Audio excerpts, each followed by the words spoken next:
ಎಲ್ಲ ಹಿಂದೂ ಮುಸ್ಲಿಂ ಎಲ್ಲ ಒಟ್ಟಿಗೆ ಇದ್ವಿ ಈ ದೇಶದಲ್ಲಿ. ಟೆರರಿಸ್ಟ್ಗಳು ಯಾಕೆ ಬಂದು ಈ ಥರ ಮಾಡ್ತಾ ಇದ್ದಾರೋ ಗೊತ್ತಿಲ್ಲ. ಅವ್ರಿಗೆ ವಿರೋಧಿಗಳು ಅಂತ ಇರೋದೇ ಹಿಂದೂಗಳಲ್ವೇನಮ್ಮ. ಅವ್ರು ಟೆರರಿಸಮ್ ನಡೀತಾ ಇರೋದೇ ಹಿಂದೂಗಳಿಂದ. ಸಾವೇ ಅಲ್ವಮ್ಮ. 26 ಜನ ಸತ್ತೋಗಿದ್ದಾರೆ. 26 ಜನ ಸಾಯಿಸ್ಬಿಟ್ಟು ಎಲೆಕ್ಷನ್ ಮಾಡಬೇಕಾ? ಅವ್ರು ಬರೀ ರಾಜಕೀಯನೇ ಮಾಡಬೇಕು ಅನ್ನೋ ಥರ ಇದ್ದರೆ ಇದನ್ನೆಲ್ಲ ಮಾತಾಡ್ತಾರೆ. ಕೆಲವರು ಬೇಡ ಯುದ್ಧ ಬೇಡ ಅಂತಾರೆ, ಕೆಲವರು ಯಾಕೆ ಮಾಡ್ತಾರೆ, ಕೆಲವರು ನೀರು ಬಿಟ್ಟರೆ ನೀರು ಮುಂದಕ್ಕೆ ಎಲ್ಲಿ ಬಿಡ್ತಾರೆ ಅಂತ ಕೇಳ್ತಾರೆ. ಸಿದ್ದರಾಮಯ್ಯ ಅವ್ರಿಗೆ ಹೇಳಿದ್ದು ನನಗೆ ಸತ್ರು. ಯಾಕೆಂದರೆ ಅವರು ಒಂದು ರಾಜ್ಯದ ಮುಖ್ಯಮಂತ್ರಿ ಆಗಿ ಪಾಕಿಸ್ತಾನ ಟಿ ವಿಗಳಲ್ಲಿ ಅವ್ರದ್ದು ಹೈಲೈಟ್ ಆಗ್ತಾ ಇದೆ. ಕರ್ನಾಟಕದಲ್ಲಿ ಕಾಂಗ್ರೆಸ್ನ ನಿರ್ನಾಮ ಮಾಡಬೇಕು ಅನ್ನೋ ಥಿಂಕ್ ಇರಬೇಕು ಅವರಿಗೆ. ಯಾಕೆಂದರೆ ಇವರು ಈ ಥರ ಲೂಸ್ ಮಾತಾಡಿ ಡ್ಯಾಮೇಜ್ ಸ್ಟೇಟ್ಮೆಂಟ್ ಕೊಟ್ಟು ಮುದ್ದೆ ಯಾವಾಗೂ ಕಾಂಗ್ರೆಸ್ ಬರದಂಗೆ ಮಾಡಿಬಿಡ್ತಾರೆ. ಕರೆಕ್ಟಾಗಿ ಮಾಡಿದ್ದಾರೆ. ಅವ್ರಿಗೆ ತುಂಬ ಶಿಕ್ಷೆ ಕೊಡಲೇಬೇಕು, ತಕ್ಕ ಶಿಕ್ಷೆ ಕೊಡಲೇಬೇಕು ಪಾಕಿಸ್ತಾನವ್ರಿಗೆ. ಈಗ ಯುದ್ಧ ಕೂಡ ಮಾಡಬೇಕಂತಿದ್ದಾರೆ, ಮಾಡಲಿ ಅಂತ ನಾನು ಕೇಳ್ಕೊತಾ ಇದ್ದೀನಿ. ಏನೋ ಗೊತ್ತಿಲ್ಲ, ಬಟ್ ತುಂಬ ಅನ್ಯಾಯ ನಡೆದಿದೆ, ಅದು ಆಗಬಾರ್ದು.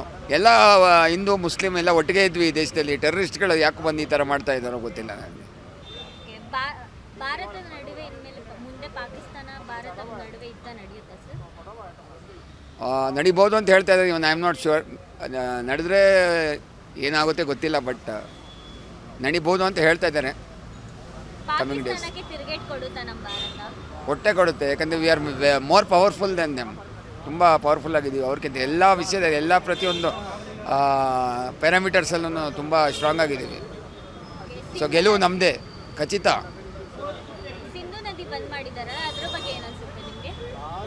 ಅದು ಅವ್ರಿಗೊಂದು ಪಾಠ, ಒಳ್ಳೆ ಲೆಸನ್ ಅವ್ರಿಗೆ. ಅದು ಬಂದ್ ಮಾಡಿ ಅದರಿಂದ ಅವ್ರು ಕಲಿಬೇಕು. ಕಲಿತಾಗ ಅವಲ್ಲೇ ಅವ್ರಿಗೆ ಬುದ್ಧಿ ಬರೋದು.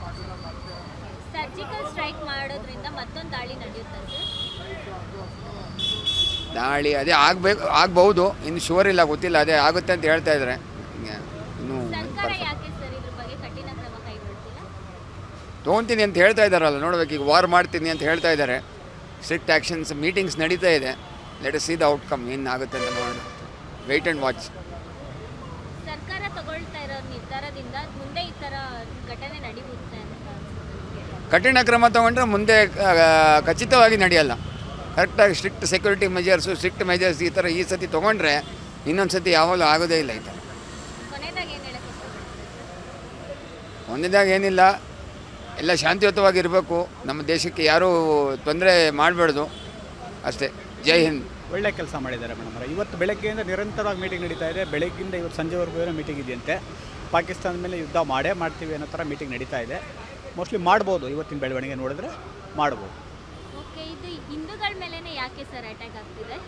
ಅವ್ರಿಗೆ ವಿರೋಧಿಗಳು ಅಂತ ಇರೋದೇ ಹಿಂದೂಗಳಲ್ವೇನಮ್ಮ. ಪಾಕಿಸ್ತಾನದವ್ರಿಗೆ ಮೊದಲಿಂದ ಹಿಂದೂಗಳ ಕಂಡ್ರೆ ದ್ವೇಷ. ಪಾಕಿಸ್ತಾನದವ್ರು ಟಾರ್ಗೆಟ್ ಮಾಡ್ತಾ ಇರೋದೇ ಹಿಂದೂಗಳನ್ನ.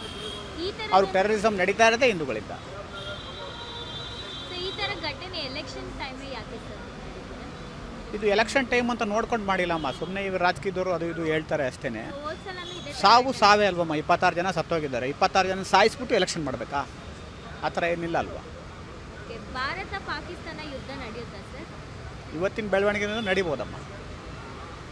ಯುದ್ಧ ನಡೆಯುತ್ತೋ ಬಿಡುತ್ತೋ, ಒಟ್ಟಿನಲ್ಲಿ ಅವ್ರಿಗೆ ಪಾಠ ಕಲಿಸ್ಬೇಕು. ಇನ್ನೊಂದು ಸಾರಿ ಅವರು ನಮ್ಮ ಇಂಡಿಯಾದ ಪರವಾಗಿ ಯಾರ ಪರವಾಗೂ ಬರಬಾರ್ದು. ಟೆರರಿಸಮ್ ನಿಲ್ಲಬೇಕು. ಪಾಕಿಸ್ತಾನಕ್ಕೆ ತಿರುಗೇಟ್ ಕೊಡುತ್ತಾ ನಮ್ಮ ಭಾರತ? 100% ಕೊಡುತ್ತೆ, ಯಾವುದೇ ಡೌಟ್ ಬೇಡ. ಸರ್ಜಿಕಲ್ ಸ್ಟ್ರೈಕ್ ಮಾಡೋದ್ರಿಂದ ಮತ್ತೊಂದು ದಾಳಿ ನಡೆಯುತ್ತಾ ಸರ್? ಹೌದು ಮೇಡಮ್ ಅವರೇ, ನಡೆಯುತ್ತೆ, ನಡಿಬೇಕು. ಇನ್ನು ಮುಂದೆ ನಮ್ಮ ಭಾರತದ ಮೇಲೆ ಅವರು ಟೆರರಿಸಮ್ ಅವರು ಯಾರೂ ಬರಬಾರ್ದು. ಈಗ ಕೊನೆ ಆಗ್ಬಿಡ್ಬೇಕಿದು. ಸಿಂಧು ನದಿ ಬಂದ್ ಮಾಡಿದಾರಲ್ಲ ಸರ್, ಅದ್ರ ಬಗ್ಗೆ ಏನು ಅನ್ಸುತ್ತೆ ನಿಮಗೆ? ಒಳ್ಳೇದಲ್ವ, ಅವೆಲ್ಲ ಒಳ್ಳೆ ಬೆಳವಣಿಗೆ. ಅವ್ರಿಗೆ ಪಾಠ ಕಲಿಸ್ಬೇಕು ಅಂದ್ರೆ ನಾವು ಏನೋ ಒಂದು ದಿಟ್ಟ ನಿರ್ಧಾರ ತೊಗೊಬೇಕಲ್ವ. ಒಳ್ಳೆ ನಿರ್ಧಾರ ತೊಗೊತಾ ಇದ್ದಾರೆ, ಅದು ಮಾಡಲಿ, ಅದೆಲ್ಲ ಒಳ್ಳೆಯದು. ಸರ್ಕಾರ ಯಾಕೆ ಸರ್ ಇದ್ರ ಬಗ್ಗೆ ಕಠಿಣ ಕ್ರಮ ಕೈಗೊಳ್ಳಿಲ್ಲ? ಕಠಿಣ ಕ್ರಮ ಕೈಗೊಂಡಿದ್ದಾರಮ್ಮ. ನಮ್ಮ ಭಾರತ ಸರ್ಕಾರ ಕೈಗೊಂಡಿದ್ದಾರೆ. ಅಲ್ಲಿ ಇಲ್ಲಿ ಕಾಂಗ್ರೆಸ್ನವರು ಒಂದು ಬೆರಳೆಣಿಕೆ ಅಷ್ಟು ಜನ ಮಾತ್ರ ಅವರು ಅಡ್ಗೋಡೆ ಮೇಲೆ ದೀಪ ಇದ್ದಂಗೆ ಮಾತಾಡ್ತಾ ಇದ್ದಾರೆ. ಮೊದಲು ನಾವು ಭಾರತೀಯರು ಅನ್ನೋ ಭಾವನೆ ಬರಬೇಕು ಅವರಿಗೆ, ಕಾಂಗ್ರೆಸ್ನವರನ್ನಾಗಲಿ ಬಿ ಜೆ ಪಿಯವರನ್ನಾಗಲಿ. ಅದಾದಮೇಲೆ ನಾವು ಕಾಂಗ್ರೆಸ್ಸು ಬಿ ಜೆ ಪಿ ಅಂತ ಮಾತಾಡಬೇಕು. ದೇಶ ಮೊದಲು, ನಮ್ಮ ದೇಶ ಮೊದಲು ಅಂತ ಅವ್ರ ತಲೆಗೆ ಹೋದರೆ ಇದೆಲ್ಲ ಮಾತಾಡಲ್ಲ ಅವರು. ಅವರು ಬರೀ ರಾಜಕೀಯನೇ ಮಾಡಬೇಕು ಅನ್ನೋ ಥರ ಇದ್ದರೆ ಇದನ್ನೆಲ್ಲ ಮಾತಾಡ್ತಾರೆ. ಕೆಲವರು ಬೇಡ ಯುದ್ಧ ಬೇಡ ಅಂತಾರೆ, ಕೆಲವರು ಯಾಕೆ ಮಾಡ್ತಾರೆ, ಕೆಲವರು ನೀರು ಬಿಟ್ಟರೆ ನೀರು ಮುಂದಕ್ಕೆ ಎಲ್ಲಿ ಬಿಡ್ತಾರೆ ಅಂತ ಕೇಳ್ತಾರೆ. ಅವರವ್ರ ಅಭಿಪ್ರಾಯಗಳನ್ನ ವ್ಯಕ್ತಪಡಿಸ್ತಾ ಇದ್ದಾರೆ. ಅದನ್ನು ವ್ಯಕ್ತಪಡಿಸೋಕ್ಕೆ ಮುಂಚೆ ಅವರು ಅಟ್ಲೀಸ್ಟ್ ನಾವು ಭಾರತೀಯರು ಅನ್ನೋ ಭಾವನೆ ಅವ್ರ ತಲೆಗೆ ಇಟ್ಕೊಂಡು ಮಾತಾಡೋದು. ಸಿದ್ದರಾಮಯ್ಯ ಅವ್ರಿಗೆ ಹೇಳಿದ್ದು ಅವ್ರಿಗೆ ಹೇಳಿದ್ದು ನನಗೆ ಸತ್ರು. ಯಾಕೆಂದರೆ ಅವರು ಒಂದು ರಾಜ್ಯದ ಮುಖ್ಯಮಂತ್ರಿ ಆಗಿ ಪಾಕಿಸ್ತಾನ ಟಿ ವಿಗಳಲ್ಲಿ ಅವ್ರದ್ದು ಹೈಲೈಟ್ ಆಗ್ತಾ ಇದೆಯಂತೆ, ಯುದ್ಧ ಬೇಡ ಅದು ಇದು ಅಂತ ಹೇಳ್ತಾ ಇರೋದು. ಅದೆಲ್ಲ ಅವ್ರಿಗೇನು ಇಷ್ಟೊಂದು ಸೀನಿಯಾರಿಟಿ ಇದೆ, 75 ವರ್ಷ ಆಗಿದೆ ಅವ್ರಿಗೆ, 2ನೇ ಬಾರಿ ಮುಖ್ಯಮಂತ್ರಿ ಆಗಿ ಕೆಲಸ ಮಾಡ್ತಾ ಇದ್ದಾರೆ. ನಮ್ಮ ದೇಶ ಅನ್ನೋ ಭಾವನೆನೇ ಇಲ್ಲ ಅಂದರೆ ಅವ್ರಿಗೆ ಅಂಥ ಮುಖ್ಯಮಂತ್ರಿ ತಗೊಂಡು ಏನು ಮಾಡಬೇಕು? ಯಾಕೆ ಸರ್ ಸಿದ್ದರಾಮಯ್ಯ ಅವರ ಹತ್ರ ಅವ್ರನ್ನೇ ಕೇಳಬೇಕಮ್ಮ. ಅದೇನು ರಾಜಕೀಯಕ್ಕೋಸ್ಕರ ಮಾಡ್ತಾ ಇದ್ದಾರೋ? ನನ್ನ ಒಂದು ಅನಿಸಿಕೆ ಪ್ರಕಾರ ಅವರು ಕರ್ನಾಟಕದಲ್ಲಿ ಕಾಂಗ್ರೆಸ್ನ ನಿರ್ನಾಮ ಮಾಡಬೇಕು ಅನ್ನೋ ಥಿಂಕ್ ಇರಬೇಕು ಅವರಿಗೆ. ಯಾಕೆಂದರೆ ಇವರು ಈ ಥರ ಲೂಸ್ ಮಾತಾಡಿ ಡ್ಯಾಮೇಜ್ ಸ್ಟೇಟ್ಮೆಂಟ್ ಕೊಟ್ಟು ಮುದ್ದೆ ಯಾವಾಗೂ ಕಾಂಗ್ರೆಸ್ ಬರದಂಗೆ ಮಾಡಿಬಿಡ್ತಾರೆ. ಆ ಇಂಟೆನ್ಷನ್ ತಲೆಯಲ್ಲಿದೆಯೋ ಗೊತ್ತಿಲ್ಲ ಅವ್ರಿಗೆ. ಅದಕ್ಕೆ ಅವರು ಏನೇನೋ ಮಾತಾಡ್ತಾ ಇದ್ದಾರೆ. ಇಲ್ಲ ಅಂದರೆ ಅವ್ರಿಗೆ 75 ವರ್ಷ ಆಗೈತೆ, 2ನೇ ಬಾರಿ CM ಆಗವ್ರೆ. ಈ ರೀತಿ ಮಾತಾಡಿ ಜನಗಳ ಹತ್ರ ಎಲ್ಲ ದೂಷಿಸ್ಕೊಳ್ಳೋ ಅಂಥ ಪ್ರಮೇಯ ಏನಿರಲಿಲ್ಲ. ಅಟ್ಲೀಸ್ಟ್ ನಮ್ಮ ದೇಶನ ಭಾವನೆ ಅವ್ರಿಗೆ ಬರಲಿಲ್ಲ ಅಂದರೆ ನಾವು ಕಟ್ಟ ಕಡೆ ಮನುಷ್ಯ ನಮ್ಮ ಹಳ್ಳಿಗಳ ಕಡೆ ಇರೋರಿಗೆ ಅವ್ರಿಗೆ ಎಲ್ಲಿಂದ ಬರ್ತಮ್ಮ ಅಲ್ವಾ? ಇವರು ಜನಗಳಿಗೆ ವಿವೇಚನೆ ಮೂಡಿಸ್ಬೇಕು. ಅದನ್ನು ಬಿಟ್ಟು ಇವರೇ ಅಲ್ಲೊಂದು ಇಲ್ಲೊಂದು ಮಾತಾಡಿದ್ರೆ ಇವರು ಮುಖ್ಯಮಂತ್ರಿ ಸ್ಥಾನಕ್ಕೂ ಪ್ರಯೋಜನ ಇಲ್ಲ ಅನ್ಸುತ್ತೆ. ಸೊ ಸರ್ಕಾರ ಅಂದರೆ ಏನು ಹೇಳೋಕ್ಕೆ ಇಷ್ಟಪಡ್ತೀರಾ? ನಾವು ಯಾರ ಮೇಲೆ ಯುದ್ಧ ಮಾಡಬೇಡ. ನಮ್ಮ ಭಾರತ ಶಾಂತಿಪ್ರಿಯ ರಾಷ್ಟ್ರ ಅಲ್ವಾ? ನಾವು ಶಾಂತಿಯಿಂದನೇ ಇರಬೇಕು. ಅದನ್ನು ಬಿಟ್ಟು ನಮ್ಮ ಮೇಲೆ ಬಂದ ಮೇಲೆ ನಾವು ಸುಮ್ಮನೆ ಕೂತ್ಕೊಂಡ್ರೆ ಅದು ಪ್ರಯೋಜನ ಆಗಲ್ಲ. ಅವ್ರ ಮೇಲೆ ದಿಟ್ಟ ಒಂದು ಕ್ರಮ ತೊಗೊಬೇಕು. ಮೋದಿಯವರು ತೊಗೊತೀನಿ ಅಂತ ಒಂದು ಮೀಟಿಂಗ್ ನಡೀತಾ ಇದೆ ಬೆಳಗಿಂದ ಸಂಜೆವರೆಗೂ. ಏನಾಗುತ್ತೆ ನೈಟ್ ಗೊತ್ತಾಗುತ್ತೆ.